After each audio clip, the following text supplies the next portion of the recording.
Hey, how's it going, everyone? Right in the eye here, back to you guys another video.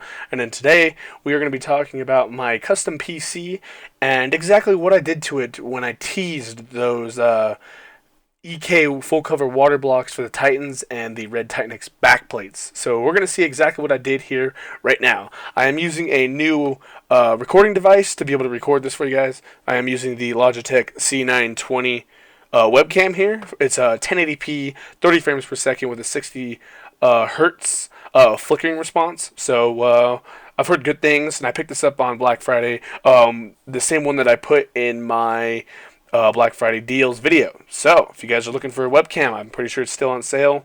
Here's quality right here to see quality assurance. Everyone wants to know they protect their investment, so I'm demonstrating it for you guys right now. All right. Anyway, let's get into this PC build video here. So at the bottom here, we have a AX 1200i power supply. I'm going to run through the components of this computer really quick, and then we'll get to the exact custom things that I did that's brand new to it. So the AX 1200i power supply, we have the EVGA SLI bridge, that's the three-way. I have a 4790K, the Gigabyte Z97X Gaming G1 motherboard. I do have the red custom cable kit there from Corsair to match the power supply and the rest of the build. That is 32 gigabytes of 2400 megahertz Corsair Vengeance Pro memory. See what else here. We have a Toshiba 2 terabyte drive. I don't think it's a generic. It's just a Toshiba 2 terabyte drive at 7200 RPM. In the back right there, you can see I have a Samsung 850 Pro 256 gigabyte SSD for the boot drive and some other programs. I am running the Corsair Link software down here. If you can see the little dongle right there with the light on it. That monitors all my power uses and stuff like that. See what else we got here. See if I wanted to talk about those yet. The case is the Corsair 780T full tower case in black and red. And now we're gonna get to the new things of the build. So the new water cooling. Everything in here is water cooled. All cores are water cooled. I did have a Origin PC, high performance PCs, Frostbite 360mm radiator here at the top, and I changed that out for these two radiators here. So that was just cooling the CPU. That Frostbite 360 was a closed loop cooler. So now here, this is a EK Water Blocks a Predator 240 all-in-one liquid cooler. It's an expandable liquid cooler. It's mounted right here on the front intake of my case, so it's intaking air. I am intaking fresh air from the front of the case and then dumping that hot air that's going through the radiator into my case, but I'll explain that in a minute. It is a 38mm thick radiator with 25mm for the fans, 240 big, and it's high fin density, so it has a high fins per inch. It has a DDC pump on it up here on the top on this side, and this is the integrated Predator reservoir. It comes with 4 fittings, so these are EK nickel plated fittings. The 2 that are attached to the radiator are rotary, so they do spin. These ones will spin here, and then the ones that are on the pump are just regular compression fittings that you could get that are G1. I believe it's 5/8 barbs, something like that. Okay, and then the water block that also comes with the kit is the EKWB Supremacy MX water block. And I don't know if you can see that, but there is white LEDs going around it because it's the Plexi version. And I do have LED probes plugged into it. They're white LED probes, which is pretty cool. Just to show off the CPU block and stuff like that.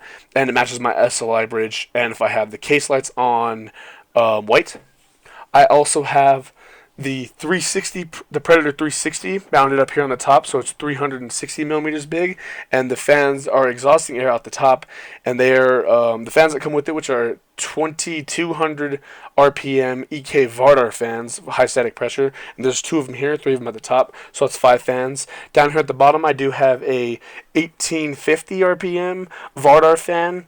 So it's a little bit slower than those ones to keep the noise down, and it's not going through a radiator, so it doesn't need to have as high as RPM to push air through the radiator. It is sucking air from the bottom, so that's an intake at the bottom, intake at the front. And like I said, this is a 240 here, and there is a room for 360, so 3 120mm fans here. I do have mounted right here on the front intake where this is.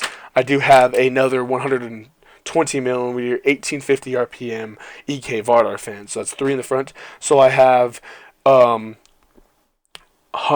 see here, 360 intaking from the front and a 120 at the bottom, so a total of 480 millimeters of intake air. Two of which, so 240 of that, are intaking into free space, so there's nothing blocking their pathway to get that air through, which is at the bottom and at the top. So we'll get into the airflow and the case balancing and stuff like that here in a little bit. In the back, I do have a 140 millimeter EK Vardar 1150 RPM fan. That's just exhausting, so it runs really slow, so it's very quiet.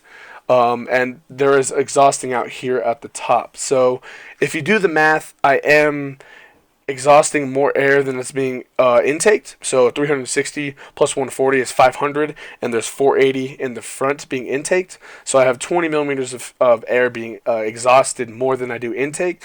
But like I said, there's only 140 millimeters that's in free space. The rest of it all has to go through a radiator first.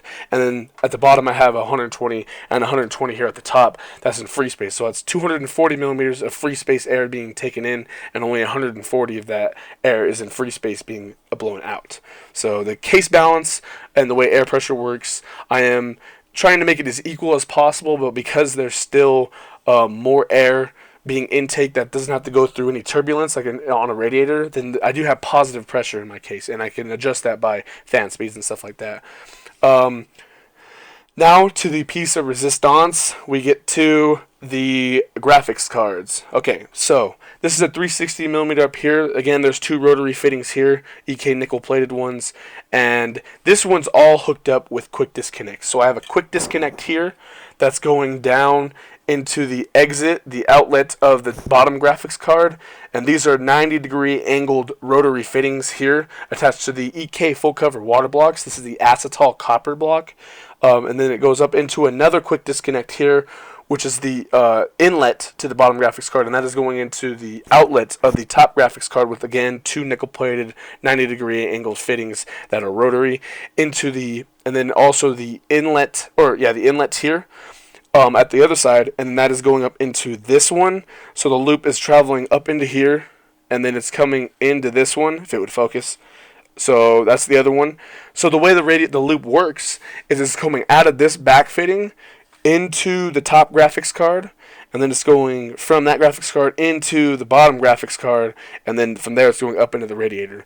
So that way the primary graphics card on top is the one that's having the most heat put on it, because it is the primary graphics card. It's going to be the one under the most load. So the fresh air and the fresh coolant from the radiator is going directly into that top graphics card. It's going to be hotter into the bottom one that's working less hard, and then it's going back up in there. Now this does give me some interesting temperatures. So the top graphics card, even though it works harder, it's actually running a little bit cooler than the bottom one, even though the bottom one works less. It's because the bottom one's already getting the hot coolant from the top one, so it's making that one run harder even though it's running. So it balances out. If it would have did the other way, the bottom would be super cool because it's not doing as much, and it would get the fresh coolant, and then this one would be even harder because it's already being heated up by that one, and it's working harder. So that's the way it works. So that's my full custom loop right there, and I did it this way on purpose. I don't need any reservoir because it has an integrated reservoir at the end, and I am running two pumps, so there is another pump here that's a DDC pump,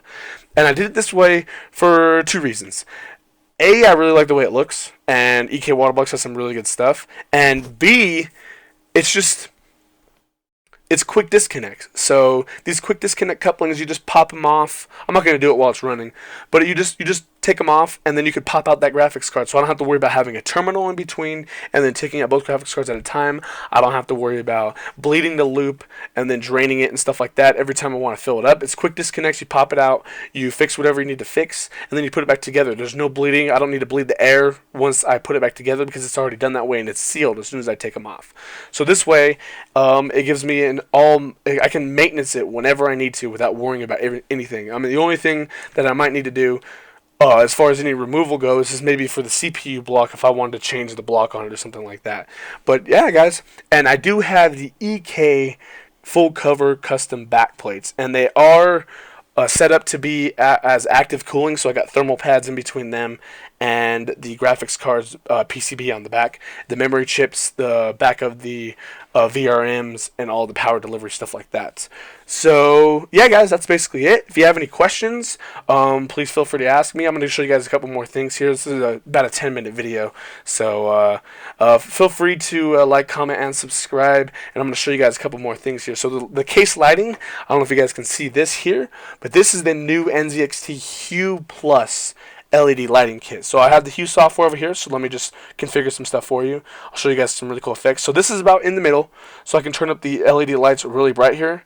Bear with me. So that's really bright. That's as bright as they go. So you can see nearly everything. And the strips are magnetic, so I have one 10 LED strip here, here, here, and at the top. The top one's kind of being blocked by the radiator. That's why it's not bearing down, but it's pretty sick. So this is just from the software, so I can pop up some other things. So we have breathing, fading. This is one of the coolest ones here. It's kind of like a meteor shower, so you can see it going around. I can change the amount of lights being picked up. So let's change it to my favorite. Oh, we'll just change it to white, just so you guys can see. So here we go. So that's 10 LEDs going around in a loop. So that's pretty cool. There's also this one, where now it fills it up in different colors. So it's alternating between two different colors right now. So I'll do this here, this one and red. So now it's going to be white and red. That's pretty cool, right? We also have this one here, so the pulses and stuff like that. And here's the all-time favorite of Corsair fans, the rainbow effect. So it's rainbowing. And then you also have the alternating one here. So that's pretty cool. And I can make it, instead of where it flicks to the next one, I can make it where it's actually moving. So now it looks like a little bit more fluid. Kind of like, oh no, here we go. Now it's moving, like Christmas lights. That's pretty cool, right? Okay. And then, of course, the colors are very deep on this, so there's very good colors. So here is red. Solid red. That's not even all the way brightness either. That's only 150 of the RGB. So here's it turned up all the way. And there we go, guys. I hope you guys enjoyed this video. Please like, comment, and subscribe like I told you guys before. Please. It helps me out a lot. If you guys enjoyed this video and you want to see more content to come from this new webcam, if you guys like the way it looks, please give me a comment down below. If you guys don't like the way it looks, please leave a comment down below and to tell me why and what I can do to fix that. Thank you guys very much for watching, and I will see you guys in the next video.